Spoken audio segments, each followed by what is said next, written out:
Question है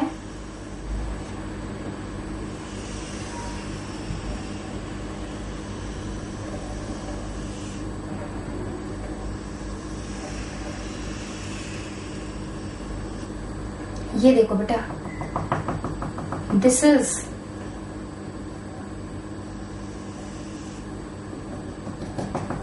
can you see, this is funiculus, ये जो डॉटेड है, and it is fused with the body of the ovule. So this is inverted ovule, जो उल्टा हो गया है, and this is called as anatropous ovule. So 12th का answer, the type of ovule in which the funiculus is fused with the body of the ovule lengthwise is called as anatropous ovule. So answer of 12th is beta. Anatropous ovule is also called as inverted ovule and it is the most common type of ovule in case of angiosperms. और अगर gymnosperms में common ovule है तो वो है orthotropous. Question number 13th, ecologically gatonogamy. Gatonogamy क्या है बेटा? It is a part of, it is a type of pollination. गेटोनोगैमी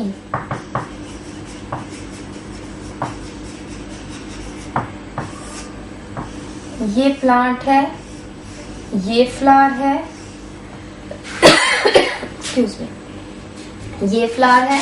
same plant पे अगर यहाँ के पोलन उठकर यहाँ चले जाएं, it is geitonogamy. When the pollen are transferred from one flower to another flower of the same plant, it is called as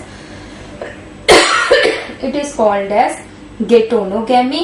और जो जेनेटिस्ट्स है, जो जेनेटिक स्टडी करते हैं, जेनेटिस्ट्स, वो कहते हैं दोनों फ्लावर्स की जेनेटिक कॉम्पोजिशन सेम है, therefore it is a type of self pollination. But जो इकोलॉजिस्ट्स है वो क्या कहते हैं, जो बेटा इकोलॉजिस्ट्स है वो कहते हैं कि चाहे एक फ्लावर से दूसरे फ्लावर पे, सेम प्लांट पे जाए, या यहां से डिफरेंट प्लांट पे जाए, तो खुद तो पोलन ग्रेन जा नहीं सकता. So some agencies required, insects है, wind है, water है.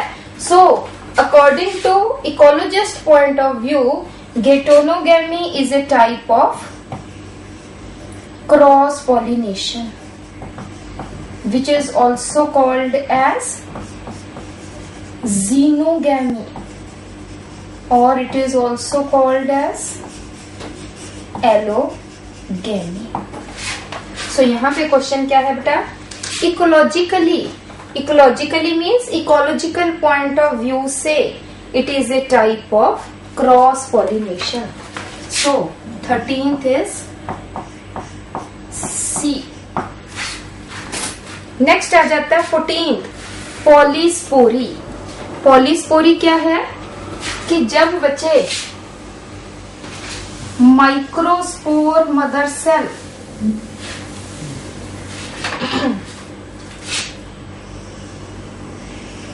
To an microspore mother cell या फिर मीगास्पोर, एक ही बात है, megaspore mother cell, MC is mother cell. They undergoes meiosis and it results in formation of 4 microspores or megaspores. Microspores or megaspores. But कई बार क्या होता है बच्चे, मियोसिस के इमीडिएटली बाद कुछ स्पोर्स में माइटोसिस हो जाती है and it results in formation of more than four spores in a tetrad. This group of 4 is tetrad, but इस पूरे स्ट्रक्चर को भी टेट्राड कह देते हैं. अगर 4 से ज्यादा स्पोर्स बन जाएं तो उसको हम क्या नाम दे देते हैं, polyspory. So question number 14th answer is A. Next आ जाता है बेटा 15th question. In which of the following plants clistogamous flowers are present? So clistogamy क्या है? The flowers which never open. हमारे पास जो flowers है बच्चे वो 2 टाइप के हैं. कौन से 2 टाइप के हैं? That is clistogamous flowers and chasmogamous flowers. Clistogamous flowers are those flowers which never undergoes anthesis. Sometimes question comes, what is anthesis? Anthesis is opening of flower bud to form the flower. फूल के खिलने को क्या बोलते हैं, antithesis. Those flowers which never open, which never shows anthesis are clistogamous flowers. And clistogamous flowers, because they do not open, therefore they show obligatory self-pollination. And the common examples of clistogamous flowers, it is oxalis, another is commelina. And opposite to the clistogamous flowers are chasmogamous flowers, which shows anthesis, that are chasmogamous flowers. Most of the flowers are chasmogamous and they shows, some of them show self-pollination, some of them shows cross-pollination. So here question is, question number 15. In which of the following plants clistogamous flowers are present? So answer is oxalis. 15 is D. Then come to 16th question. In wheat and rice, self-pollination occurs because. एक तो बच्चों यहाँ पे देखो, self-pollination obligatory किसमें है, clistogamous flowers में, और दूसरा wheat and rice shows bud pollination. Means pollination occurs. What do you mean by pollination?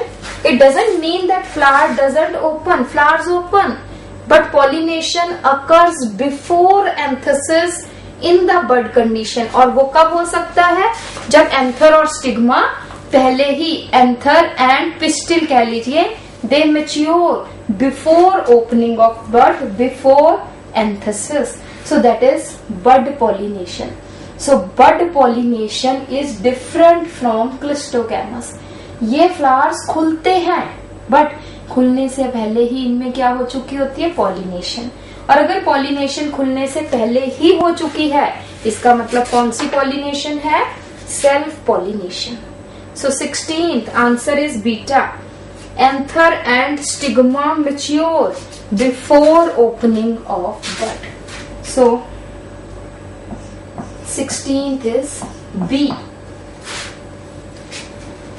In coconut palm, the pollination is anemophily, that is by air. ये क्वेश्चंस है जिनमें examples है, ये आपको याद ही करनी पड़ेगी. सो coconut palm, it is anemophily. Then come to question number 18. Which of the following show mutual dependence between the plant and its pollinating agent? Mutual dependence का मतलब है बेटा कि वो एक दूसरे के बगैर नहीं रह सकते.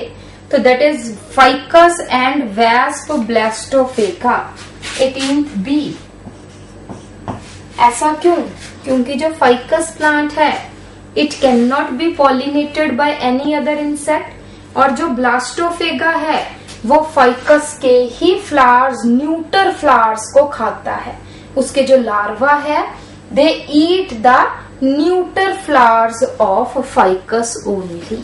That is why they are mutually dependent. Next is 19th. Potamogeton. Potamogeton क्या है? एक्वेटिक प्लांट है बेटा.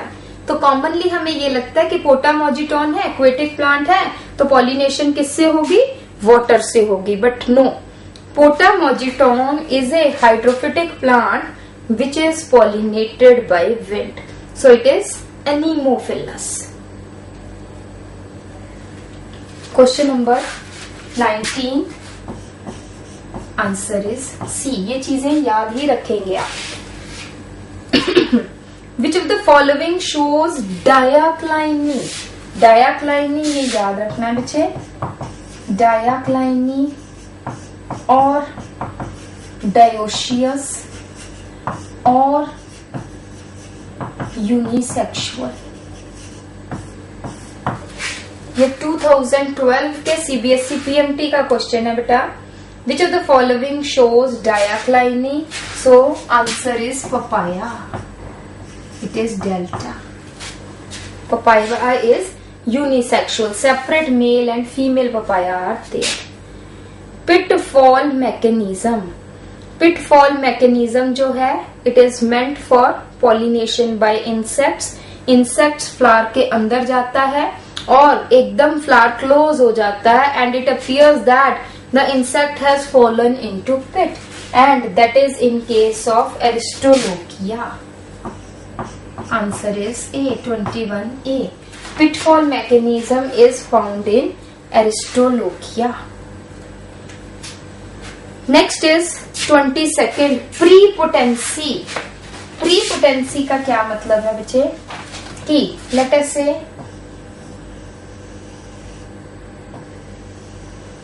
ये फीमेल सेक्स ऑर्गन है, ये इसके अपने स्टेमन है, यहां से भी पोलन आ गए और बाहर से भी पोलन आ गए.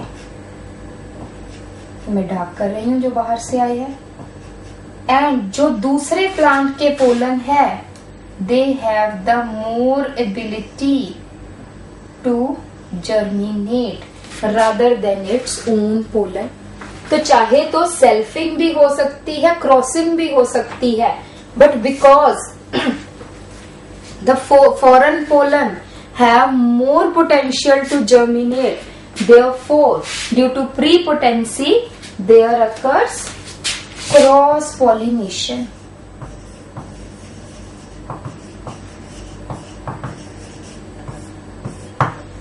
So question number 22, answer is beta, xenogamy. And you know xenogamy is another name of cross pollination. 23, when fertilization occurs with the help of pollen tube, it is called as, आपको पता है बेटा कि angiosperms में जो pollen grains है या mail gametophyte है they are non-motile. Therefore male gametes also do not have any cilia or flagella. Therefore male gametes are carried with the help of pollen tube up to the female gamete. यहाँ देखो pollen grain germinate किए और mail gametes जो है, these are male gametes. These are carried by pollen tube, and the process is called as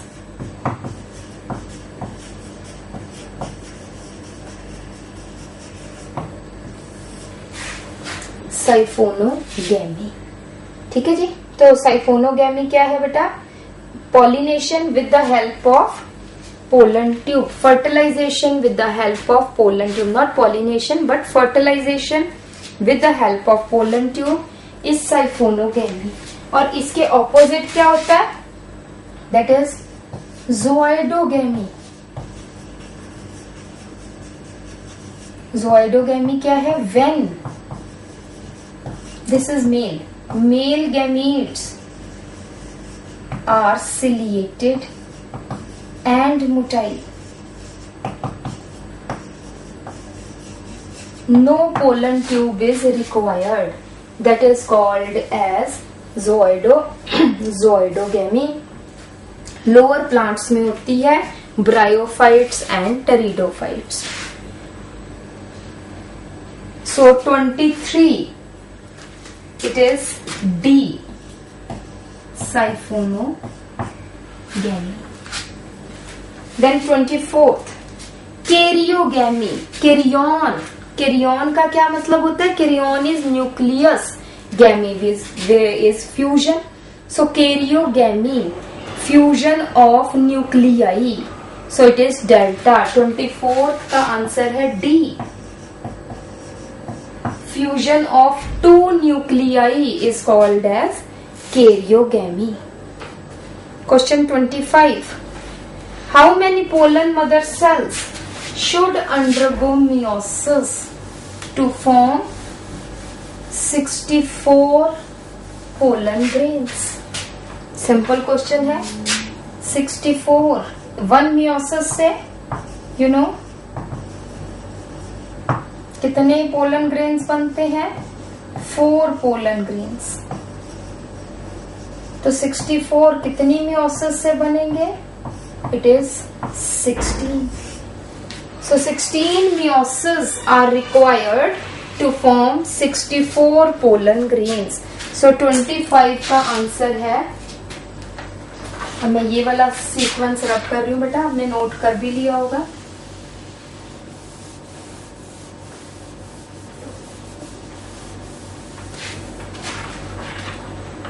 25 is C.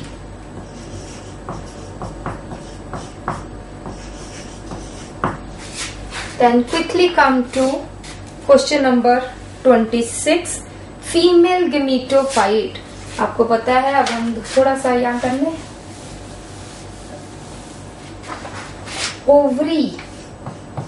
Ovary is equivalent to megasporophyll. Ovary के अंदर क्या है? Ovules. Ovules are equivalent to megasporangia.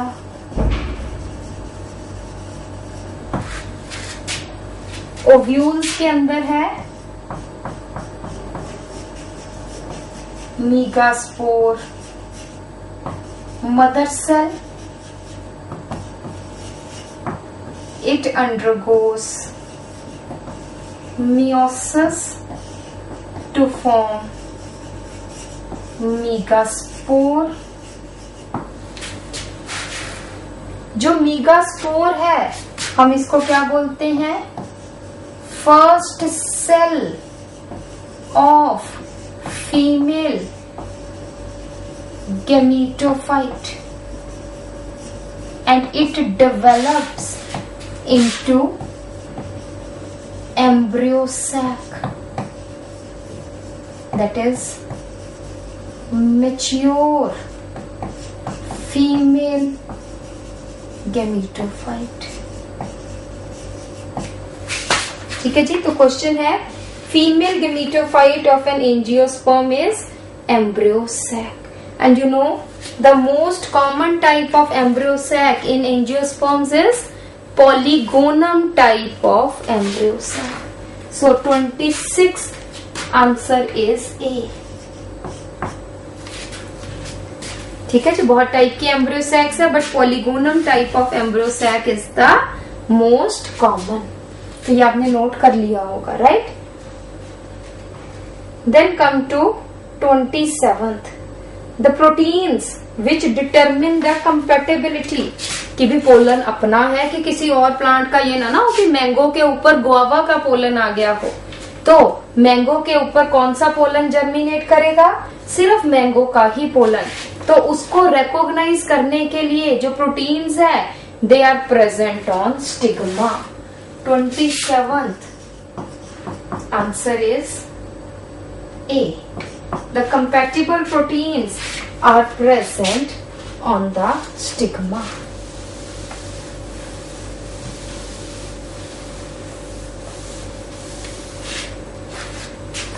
Twenty-eighth,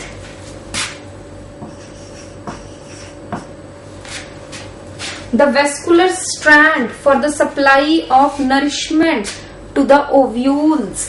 इस vascular supply को बोलते क्या है, it is called as रेफ। और ये present कहाँ पे होती है, it is present in the funiculus।